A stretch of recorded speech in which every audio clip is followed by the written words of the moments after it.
Blackberry.com.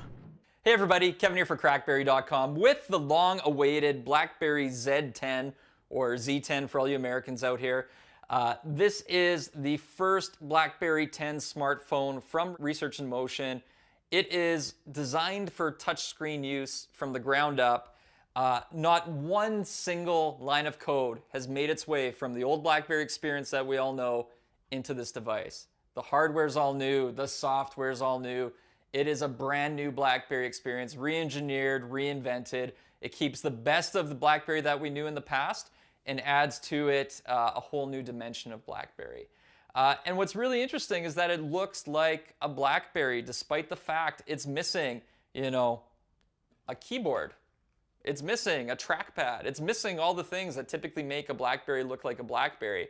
So kudos goes to the design team at RIM for managing to basically lose everything that's always been recognized as a Blackberry and still have it as a device where when you stick it on the table, you can just tell it's a Blackberry. It's got that understated look, that timeless look, that focus on utility. There's nothing in the design of this device that doesn't have a purpose. I mean, even looking at something like the curves on the end of the phone here, that's not just a designed doohickey, right? That's there for a purpose. That's there so when you are playing a game on your device, you're in landscape using it, it feels good. It feels like a gaming controller. That upper curve there, it makes the device much more comfortable when you actually talk on the phone and put it to your ear. It's not just cutting into you. Or the same thing with the bottom. When you slide that phone into your front pocket, it just goes right in. It doesn't get hung up. That slope helps. Everything in this device has a reason. Another thing I'm really loving too is the edge-to-edge glass design they've put on it and this sort of unibody frame or chassis, which was actually something they introduced on the Porsche design Blackberry, and they took some inspiration from that and applied it to this device. Gives it a great look overall. When it comes to the size of the phone, 4.2 inches, that was a very specific decision by Research in Motion and Blackberry. They could have went bigger, they could have went smaller. And they picked 4.2 inches because it's really the perfect compromise between one-handed ease of use and two-handed ease of use. When you think about Blackberry users, they love to type on two hands, myself included. And, if your keyboard is too tight, like let's say on an iPhone where it's a little bit smaller device, you're sort of forced to be a one-thumb typer.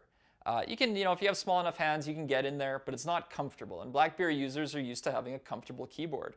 So by going 4.2 inches, there's ample room to get two thumbs on the device and really type fast. But at the same time, it's still a phone that is usable with one hand.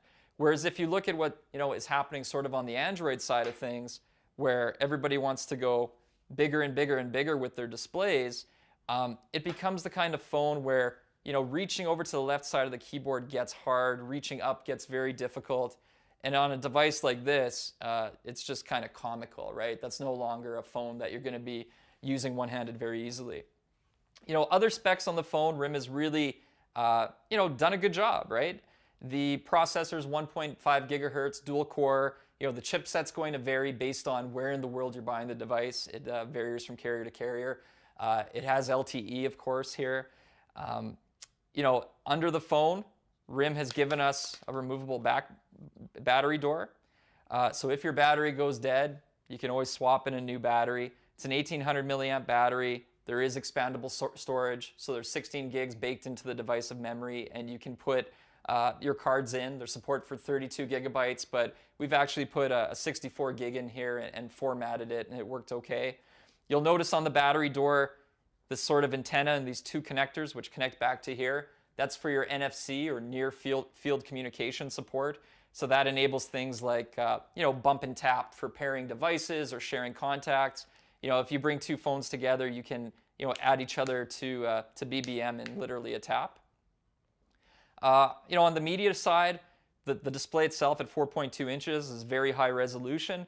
It's actually 356 dpi at a 1280 by 768 resolution, which is more than iPhone and their Retina display. So it's a very bright display. Cameras are great. It's 8 megapixels on the back, 1080p video recording.